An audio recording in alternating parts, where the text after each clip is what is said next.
is SMNI News Channel. Truth that matters. Good evening, Philippines, and good day, world. It's Friday, October 6, 2023, and you're watching Newsline World. I'm Frederico Velloso. And I'm Deivid Lira. We are here to bring you the top stories together from all over the globe. Filipino governors stress the importance of intelligence and confidential funds for national security. Russian President Vladimir Putin challenged the West and its right to warn anyone. A tragedy struck Iran after a drone attacked the Syrian Military College during a graduation ceremony, leaving dozens dead and hundreds more injured. In the United States, thousands of healthcare workers took the streets to demand better pay and benefits amid the rising cost of living. And Gilas Pilipinas overcomes Jordan, bringing home gold for the Philippines at the 19th Asian Games. These and more for tonight's edition of Newsline World.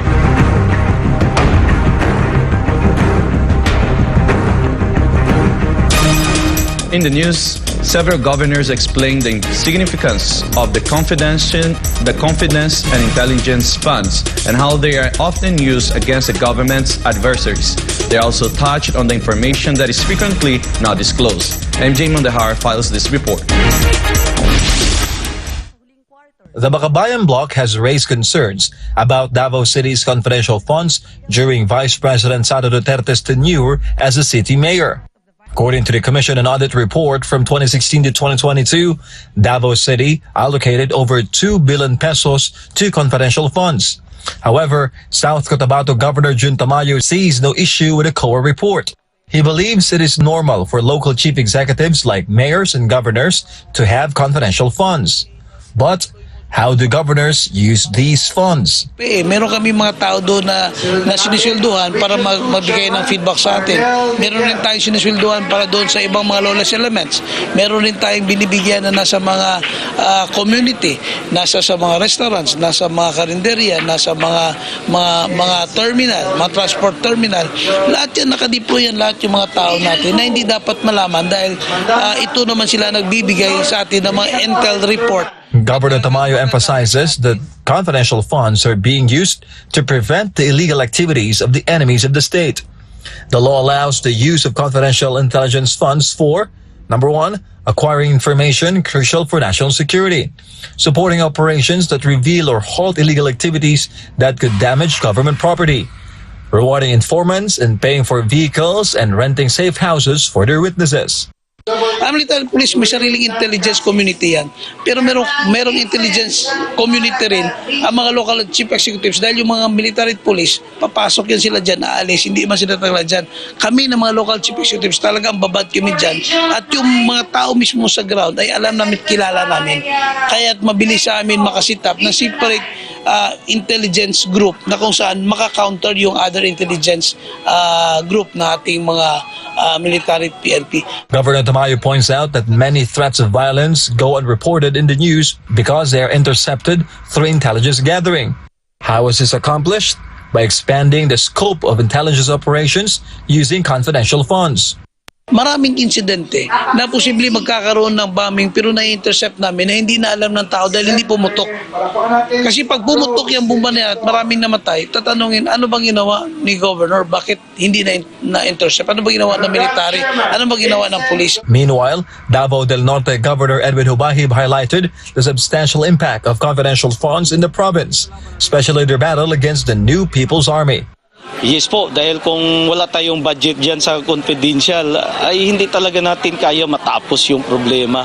Hindi natin kaya mabigyan ng counter program ang programa ng CPP-NP kasi lahat po ay nangangailangan talaga ng budget at yung budget naman para sa counter-insurgency at sa drugs ay maraming mga budget na nire-request ang ating kasundaluhan at kapulisan at other men in uniforms department na hindi kasama doon sa ating annual budget. Davao del Norte used to be a stronghold of NPA terrorists, but is now insurgency-free following the successful dismantling of all NPA guerrilla fronts in March 2022, when VP Sara Duterte was still the mayor of Davao. With that, the two governors appealed to the public to stay away from commenting negatively on the use of the confidential and intelligence funds. For Getable of Philippines, I'm Jay Mondihar, SMNI News. The ongoing Hangzhou Asian Games and the upcoming Para Games have generated millions of dollars of market-developed revenue, with record number of sponsors and amount of sponsorship. The details with Andrea Santos. The ongoing Hangzhou Asian Games and the upcoming Para Games have brought in a record of 4,417.8 million yuan, or about 614 million US dollars in sponsorship from 176 corporate sponsors. The total revenue of market development topped 5,316 million yuan, or 738 million US dollars. With nearly 1,500 items of licensed merchandise in 17 categories on sale, the products ranging from silk scarves with Westlake scenery, porcelain imprinted with the Asian Gongchen Bridge, and badges in the shape of lattice window from Song Dynasty. 我们整体的特许商品的销售，截止到昨天呢，已经达到了7.6个亿，也是随着我们赛事的热度的不断增加，通过亚运的特许商品，也带动了大众，尤其是年轻一代对于本土文化的了解。 In addition to revenue gains, the organizing committee has organized more than 60 charities events with the sponsors with more than 780 million people participated online and in person. According to Du, the organizing committee has also launched 2022 Asian Games football dream schools across Asian countries, including China, Malaysia, and the United Arab Emirates, benefiting more than 620,000 teachers and students. 我们深挖亚运梦想的公益品牌，组建了包括赞助企业、公益组织、新闻媒体在内的18家联合筑梦方，多方聚力形成了具有杭州特色的体育公益的模式。上周呢，我们也刚刚将杭州亚运公益的成果移交给了亚奥理事会，这些遗产将在未来继续传承杭州亚运会的精神力量。 让杭州亚运会在时空纬度上得以长久的延展。 Reporting, this is Andrea Santos, SMNI News. The National Economic Development Authority is confident that the rice prices will go down, even after President Bongbong Marcos removed the price cap. MJ Mundaha has the details. President Ferdinand Bongbong Marcos Jr. lifted the price ceiling on rice products on Wednesday. As a result, Executive Order 39, which set the price of regular milled rice at 41 peso per kilogram and well-milled rice at 45 peso per kilogram, has been revoked. According to President Marcos, the price of rice has already decreased in both the domestic and world markets. The substantial rice harvest this month was also a significant factor in the decision to remove the price ceiling. National Economic Development Authority, or NED, expects that rice prices will go down. The harvest is quite good, and the harvest started. It will peak in October, November. According to Secretary Arsenio Balisacan, while there is no certainty whether the decrease in rice prices in the world market will be long-term, a reduction in prices in the country is assured. And we are watching closely whether it continues to decrease or it will rise again. And we will utilize the available policy tools for us to respond to that, especially if this lead to reversal and higher increases in prices. The Department of Agriculture has predicted a continuous increase in rice prices in the first quarter of the year due to El Nino. According to the latest data from the Philippine Statistics Authority, rice and other cereal products contributed to a 35% increase in the inflation rate. Despite these challenges, Balisacan mentioned that the dynamics of rice pricing are different now. The expectation was the El Nino would make it difficult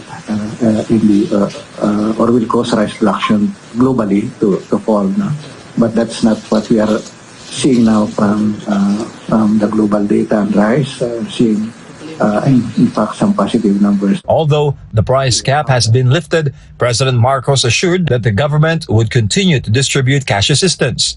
Following the implementation of the price ceiling, the government provided cash assistance of 15,000 pesos to affected rice retailers. For Ganang of Philippines, MJ Mondeja, SMNI News. China is investing all countries and international organizations to collaborate on Chang'e 8 lunar exploration mission. Miles Magno has more about this. Live, Miles.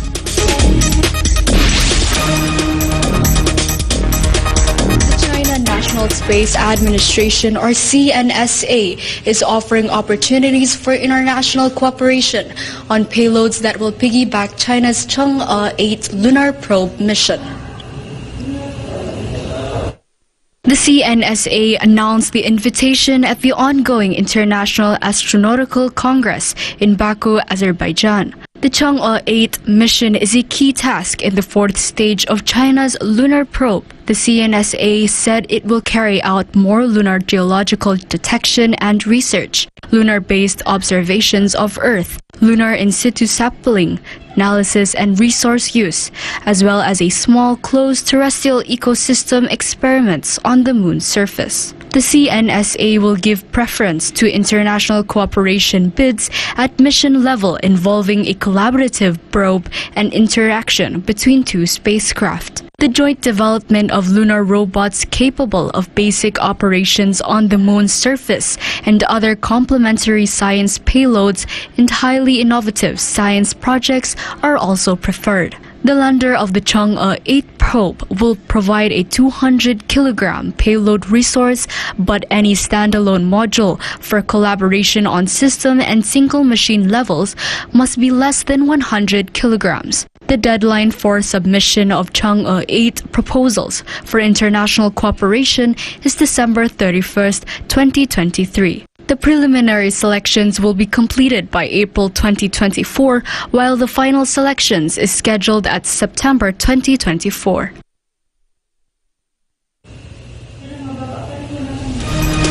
The lunar exploration mission of Chang'e 8 is slated for launch around year 2028. Back to you, David. Thank you. That's Miles Magno live on SMNI Studios. Meanwhile, an Australian-made anti-drone system capable of defeating drones by destroying them mid-air is now on its way to Ukraine. Deivid Suarez has the news. Ukraine is set to receive the Slinger Drone Killer system made by Canberra-based Electro-Optic Systems, or EOS, in the coming weeks after the company recently completed its production. The innovative counter-drone system provides precise long-range firepower with a lightweight weapon that can engage targets at a distance of more than 800 meters or about 2,624 feet.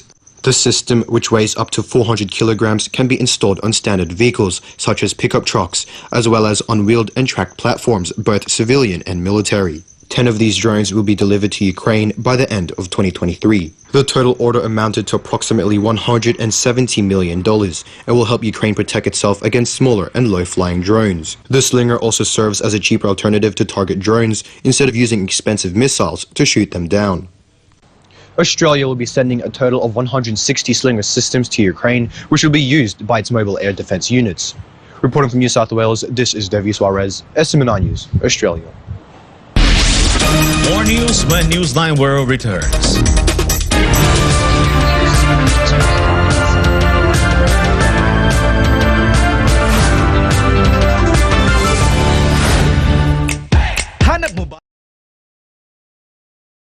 Channel 39.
That is the image that SMNI right now, because credibility to us is more than $1 billion pesos, as long as our credibility stands, that we are telling only the truth. That's why the tagline of SMNI is truth that matters. For nation building, for upholding truth over narrative, for our beloved country, this is SMNI.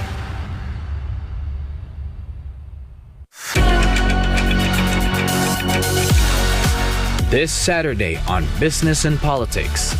As marketing is practiced in the real world, we often inject politics in the mix. But let us know more on how marketing is evolving with the rapid technological change, and how can Filipino managers could stay ahead of the game. When we were thinking about the theme of the Philippine Marketing Association, as we are the thought leader when it comes to new and emerging technologies, we thought of streamlining and focusing on one aspect of blockchain. In the Youth and Academic Link, what we actually do is to reinforce. Watch Business and Politics, hosted by Dante Klink Ang II, every Saturday, 7 to 8 in the evening, only here on SMNI, home of the nation builders that bring truth that matters.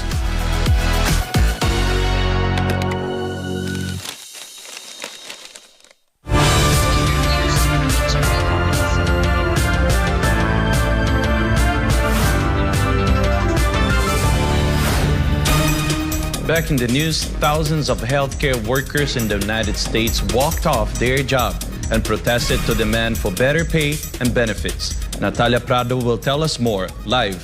Natalia? Yes, Fred. According to reports, tens of thousands of healthcare workers in the United States held what was probably the largest healthcare workers strike so far in U.S. history. Shame on Kaiser! Shame on Kaiser! Shame Kaiser! Shame on Kaiser! Shame on Kaiser! Kaiser Permanente is one of the largest non-profit healthcare systems in the United States, and their healthcare workers walk out of hospitals and medical offices across the country on Wednesday morning to demand better pay and benefits. Over 75,000 employees of Kaiser Permanente walk off the job after their unions and the healthcare company failed to reach a new contract agreement on Tuesday. The strike will continue through Saturday at various locations across the states of California, Colorado, Washington, Virginia, Oregon, and Washington, D.C. Healthcare workers in Los Angeles expressed their difficulties in life due to low pay and unaffordable rent. This state is very expensive. I love where I'm from. I love my community. I love to be a part of this community. However, the going rate of a one-bedroom is $2,200.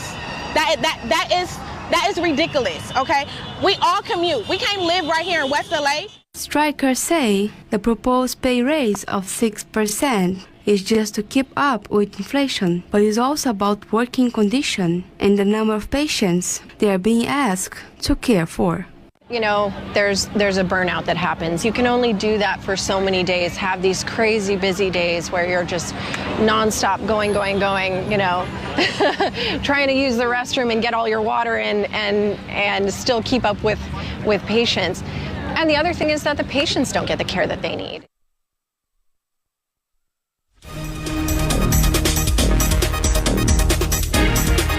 Fred, several large-scale protests have also occurred in recent months, paralyzing companies, various fields, including the automobile and entertainment industries.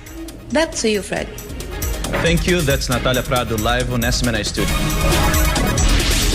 A drone attack at a crowded military graduation ceremony in Syria killed dozens and injured hundreds more.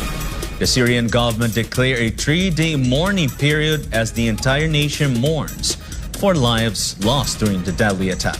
Melchizedek Cadiz reports. Assalamu alaikum. The government threatened to retaliate after explosive-laden drones launched during a graduation in the Syrian city of Homs killed and injured hundreds of people. The deadly drone attack killed more than 100 people and injured about 240 others as young officers and their families attended the graduation ceremony for officers of the military academy. The strike killed civilians, including children and military personnel. No group have claimed responsibility yet for the attack. Iran's military blamed terrorist organizations supported by international forces for the bombing incident. Syrian Defense Minister Ali Mahmoud Abbas also attended the graduation ceremony but left minutes before the attack. The military vowed to respond with full force while the government declared 3 days of mourning, which started on Friday. The health minister warned that the death toll could rise as many of the wounded were in serious condition. Barakalafikum jamian kan hada Melchizedek Kadi sa Khbar SMNI, Kuwait. Meanwhile, Filipino fishermen said that they can still freely fish at Bajo de Masinloc, also known as Scarborough Shoal. Sigrid Castañeda reports. A Filipino fisherman clarified that they can still fish freely at Bajo de Masinloc or Scarborough Shoal and that they are not being driven away by the Chinese Coast Guard. Anthony Colado, a fisherman from Zambales, said that the Chinese Coast Guard or CCG are letting them fish outside the area. Wala naman po nang tataboy pero ang ano doon sir, basta huwag kang dumaan or pumasok doon sa bukana. Sigurado, haharangin ka nila. Colado also said that they were harassed by Chinese vessels in 2012. When it comes to fishing, Colado said that there's no difference in fishing inside or outside Bajo de Masinloc, and the only things they fear when sailing are the strong waves, especially when the weather is bad. Kasi kapag nasa labas kami sir, yung hangin paiba-iba, yung current niya paiba-iba din. Pag nasa loob kami, walang problema kasi mababaw. At pag huli naman sa isda sir, walang problema. Labas o sa loob, okay lang din naman. Ang punto lang namin doon sir, yung makapasok kami sa loob, safety kami sir. Kahit abutan man kami ng low pressure, walang problema. Meanwhile, when it comes to the floating barrier allegedly placed there by the Chinese Coast Guard, the fishermen said that they have not seen the barrier during the recent visit in the said area. Nung naglayag kami sir, 2 beses kami pabalik-balik doon sir. Siyempre maganda yung panahon kaya nakakalusot kami. Anong buwan pa ito sir muna? August pa ito nangyari? Opo. Tapos siguro 2 weeks ng August, nakadalawang biyahe kami kasi tag-iisang linggo lang. Mga masamang panahon eh. Ngayon, wala naman ako nakitang barrier doon sir. Tapos yung balita, di ba, bago lang. Nakita ko yun. Pero walang barrier na nakalagay doon sir. Wala, barko talaga at saka speedboat sir. Meanwhile, Colado is hoping that the maritime dispute will be solved, and his message to the government: panawagan ko lang po sa ating gobyerno, kung ano mang gusot na mayroon kayo sa Philippine Sea sir, sana maayos na ninyo para kaming maliliit na mangingisda at wala nang ibang iniisip na yung kami madisgrasya o sa mga usapin ninyo dyan. Sana maayos na po ninyo ang usapin ng Kalboro sir. For God and my beloved Philippines, this has been Sigrid Castañeda, SMNI News. Zimbabwe is facing a major cholera outbreak, with health authorities reporting over 5,000 possible cases and at least 100 suspect cholera-related deaths with the past months. Among these laboratory tests have confirmed 30 deaths of cholera-related. Cholera is a severe diarrhea illness spread through contaminated food and water, particularly in areas with poor situation. The government blames this outbreak on unclean conditions and blocked sewers. To control the disease spread, the government has limited funerals to 50 attendees and discouraged handshakes and food service, mainly in hard-hit areas like Manikalan and Masvingo. The epicenter of the outbreak is Buhera, located in the southeast, but it has now reached 41 different districts across Zimbabwe, including the capital city, Harare. Now, the government is actively working to control the outbreak, protect public health, and prevent further spread of the disease. The teenage suspect behind the deadly shooting rampage in one of the most popular shopping malls in Thailand was admitted to a psychiatric hospital as advised by a local doctor. Chat Mongon Pisamagozon has the details. The fatal shooting incident in Bangkok's high-end mall sparked mental health concerns among the Thai youth and sparked calls for tighter gun control in the country. The 14-year-old suspect who went on a shooting rampage that killed 2 foreigners has been admitted to the Ganya Rashana Korean Institute for Psychiatric Treatment as advised by the doctor. Officials from the Department of Juvenile Observation and Protection will keep the boy under observation and will help authorities figure out what motivated the suspect to commit the crime. The teenage suspect faces 5 charges, including murder and attempted murder. The court also did not allow the boy's release on bail. The Justice Minister assured that the teenager would have to undergo all necessary legal procedures and that people affected by the shooting incident would receive compensation. According to Thailand's Public Health Ministry, 10.24% of people aged 18 and younger in Thailand were at risk of depression and 17.68% were prone to suicide. The data was based on the mental health test taken by the agency from February 12, 2022 to October 2, 2023. รายงานจากราชบุรีนายชามงคลวิสมัยโกศล SMN News ประเทศไทย สวัสดีครับ Newsline World will be back after the break.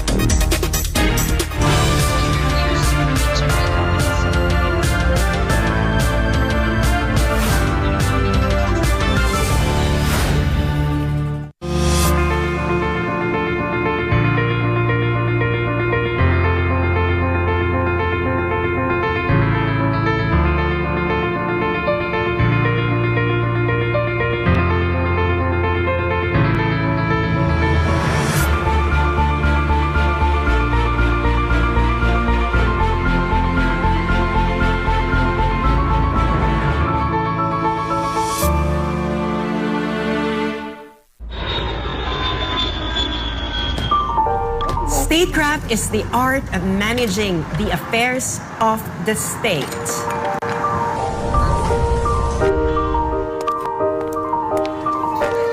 Because of this, successful nation building depends on the effective use of this art.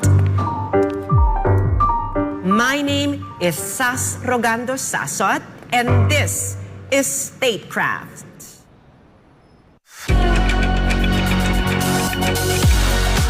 This Saturday on Business and Politics. As marketing is practiced in the real world, we often inject politics in the mix. But let us know more on how marketing is evolving with the rapid technological change and how can Filipino managers could stay ahead of the game. When we were thinking about the theme of the Philippine Marketing Association, as we are the thought leader when it comes to new and emerging technologies, we thought of streamlining and focusing on one aspect of blockchain. In the Youth and Academic Link, what we actually do is to reinforce.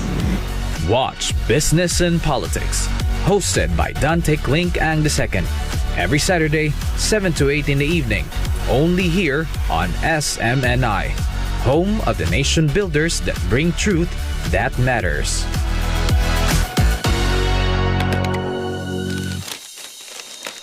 Hey, we're glad you found SMNI News. If you subscribe to TV programs that help build the nation, then we got you covered.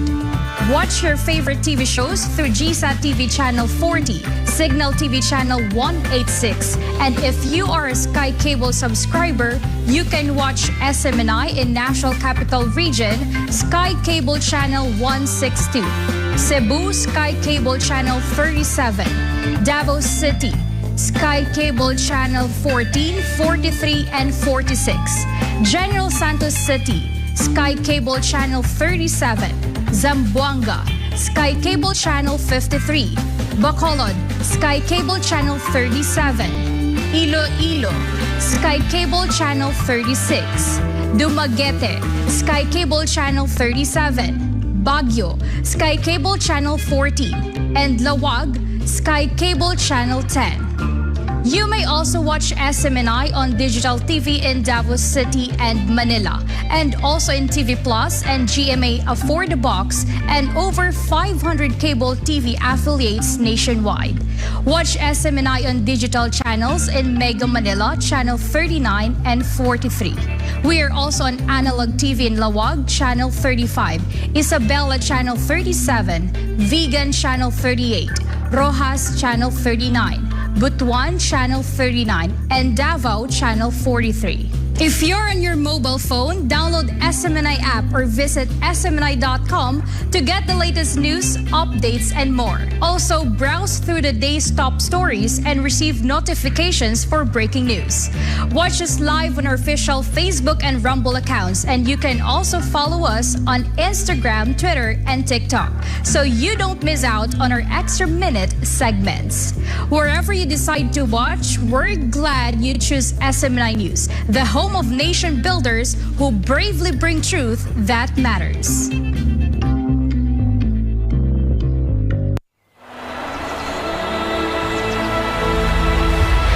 There is no country like the Philippines.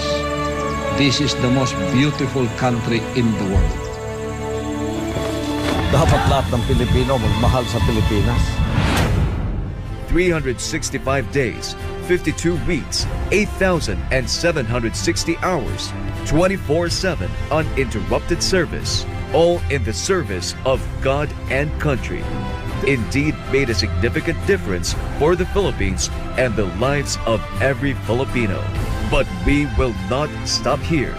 This is just the beginning.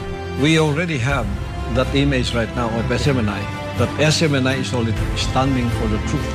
That SMNI and its credibility is inviolable. That SMNI and its integrity is not for sale. That is the image that SMNI right now, because credibility to us is more than ₱1 billion, as long as our credibility stands. That we are telling only the truth. That's why the tagline of SMNI is truth that matters.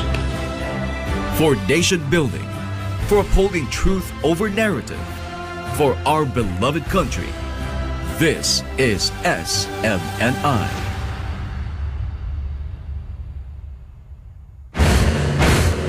Pag nakakakita ko ng salapi, nakikita ko ang isang biyaya na nararapat gamitin at palaguin. Pagkasama ko ang aking mga empleyado at manggagawa, nakikita ko ang ugnayan namin tungo sa tagumpay. Pag nakakakita ko ng daan, nakikita ko ang landas na karapat-dapat tahakin maging ang mga sangandaan nito na dapat harapin. Pag nararamdaman ko ang pag-unlad, nakikita ko ang hamon na mararamdaman ito ng lahat. Pag nakakakita ko ng papausbong na panimula, nag-aalab ang damdamin kong tulungan silang mas lumaki at lumago ng tuluyan. Ramdam ko ang kanilang pangarap. Kaisa ako ng kanilang pagsisikap. Kasama ako sa kanilang pagpupunyagi. Panahon na para sa isang revolusyon, ang Entrepinoy Revolution. Dito sa SMNI. Nandito na ang mabuting balita ng negosyo para sa isang natatanging Entrepinoy Revolution. Kasama ang inyong Entrepinoy Guru, Dr. Carl Balita. Tara, ating paikutin, palaguin at pagyamanin ang negosyo mo. Dito lang sa Entrepinoy Revolution.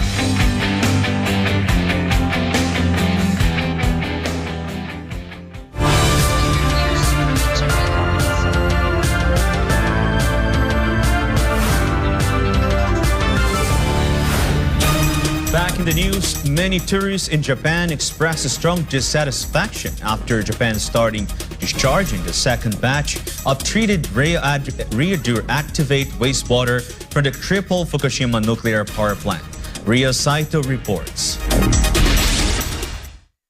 Japan's Tokyo Electric Power Company, or TEPCO, started the second phase of wastewater discharge on Thursday morning, which earned disappointment and dissatisfaction among tourists currently in Tokyo. Some 7,800 tons of polluted water will dumped into the Pacific Ocean over a 17-day period of the second batch of the nuclear-contaminated water discharge. Currently, international tourists visiting Tokyo are questioning such a treatment method and expressing concerns over its potential environmental risks. That's not a good idea, I think. So maybe have some other solutions. It would be better. Some tourists became more cautious about consuming seafood there, knowing Japan has already been releasing treated contaminated wastewater for months since late August. I love seafood, and Japanese, you have sashimi, sushi, it's everywhere. Seafood is a staple within the culture of Japan. So for those visiting, especially if you don't know about that information, that all this waste is being dumped into the water and you're coming consuming all this food, say you just love seafood and you're just consuming seafood day after day in and day out, of course you're going to get sick. A tourist from China believes that the environmental effects last longer than they think and will eventually damage the health of future generations. Last time come here, we eat a lot of sushi, fish, everything. We like it very much. But this time, with child, I think maybe not. The initial discharge of the nuclear contaminated water began on August 25th, and the whole release will continue for at least 30 years. The TEPCO plans to discharge more than 31,000 tons of diluted toxic water in 4 rounds by the end of March 2024. Many tourists are now cautious of eating seafood since the start of the release of the treated radioactive wastewater into the Pacific Ocean. SMN Japan. Iraq has invited foreign investors to submit their applications as the country prepares to award oil and gas projects to international oil companies. Ronald Mirabel reports. Assalamualaikum. Iraq, a member of the Organization of the Petroleum Exporting Countries, or OPEC, announced earlier this week its plan to award 30 new oil and gas projects in its 5th plus in 6 licensing rounds. The 5th plus licensing round includes 16 new projects, while additional 14 projects await the 6th round. The Arab plans to open more of its untapped oil and gas resources to foreign developers this year to increase revenue, boost crude production, and reduce gas import dependence. Iraq is OPEC's second largest oil producer after Saudi Arabia. Nearly 95% of its national budget comes from oil revenue. The country has been attracting international oil companies to help develop its resources since 2009. Some of the major oil companies operating in the country include ExxonMobil, Royal Dutch Shell, BP, China's CNPC, and Russia's Lukoil. In July, Iran made its biggest single foreign investment in the nation's history after signing a $27 billion agreement with French company Total Energies to develop oil and gas resources that will help improve its electricity supply. International oil companies interested in investing in Iraq will be given until January 2024 to send their letter of intent. Qatar. Weighing 300 kilograms, a giant freshwater stingray from Cambodia was officially recognized as the world's largest freshwater fish by the Guinness World Records. Anissa de Guzman tells us more. A 4-meter giant freshwater stingray, discovered by a group of fishermen in the Mekong River last year, was granted the title of the largest recorded freshwater fish in the world.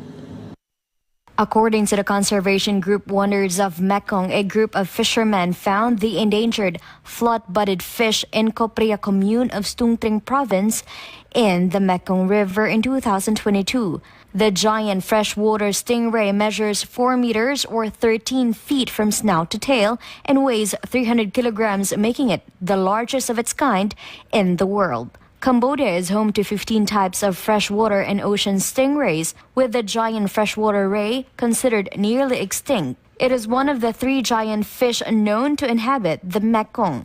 It was released back in the wild after the measurements were completed. Meanwhile, the Mekong River is home to more than 20,000 plant species and 850 fish species and is also one of the richest areas of biodiversity in the world. The giant freshwater stingray can only be found in the Mekong River in parts of Cambodia, Laos, and Thailand. Disha Nanisa de Guzman Rengan Chakuntep Hanakon, SMN News, Pratatay, Sawadika.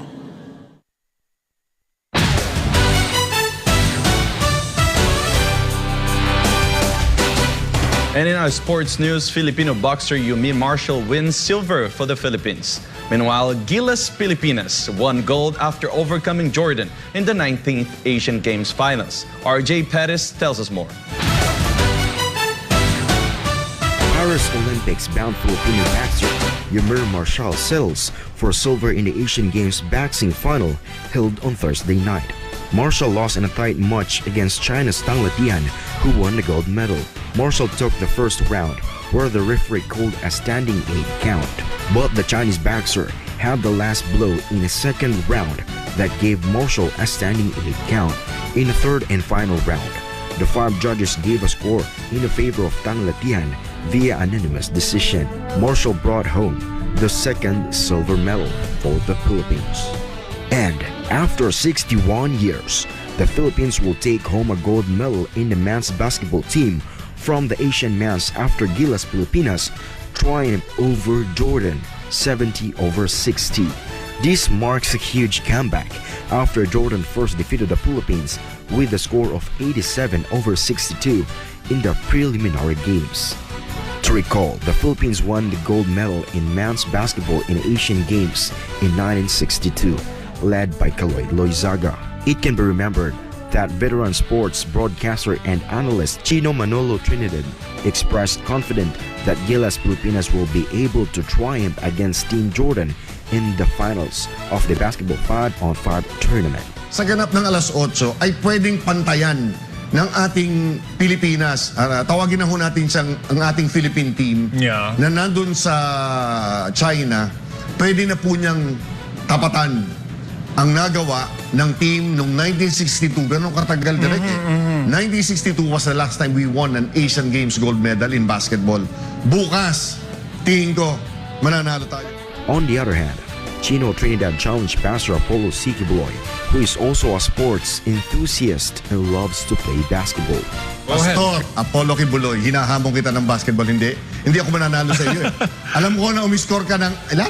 46 na 3-point shots? Sa edad mo na 37?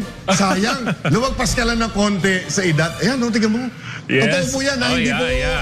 He runs full court, sir. Full court yan, tumatakbo. Regular game yan. 46. Ilan 3 points sa susunod? Ako magbabantay sa inyo. Siguro mga 150 Will you play with points. him? Will you play with him, sir? Would you dare? Gagawin ako asintahan eh. Ayaw ko lang. Ayaw mo.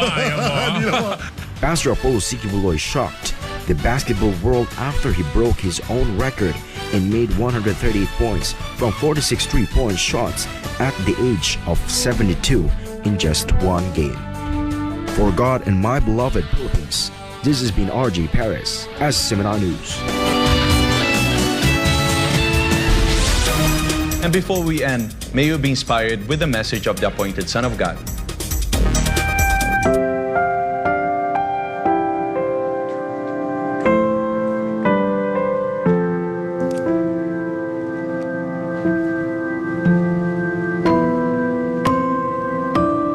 The greatest weapon is the weapon of love.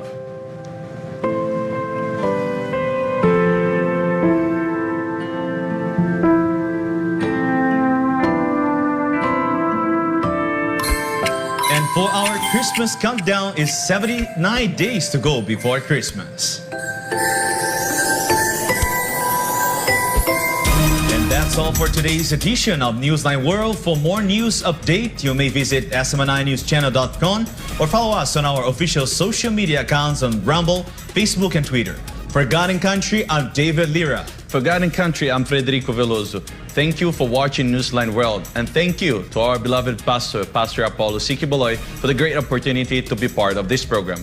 May you continue to listen on SMNI as it's delivered nothing but fair, truthful, and balanced news, because SMNI is your source of credible news.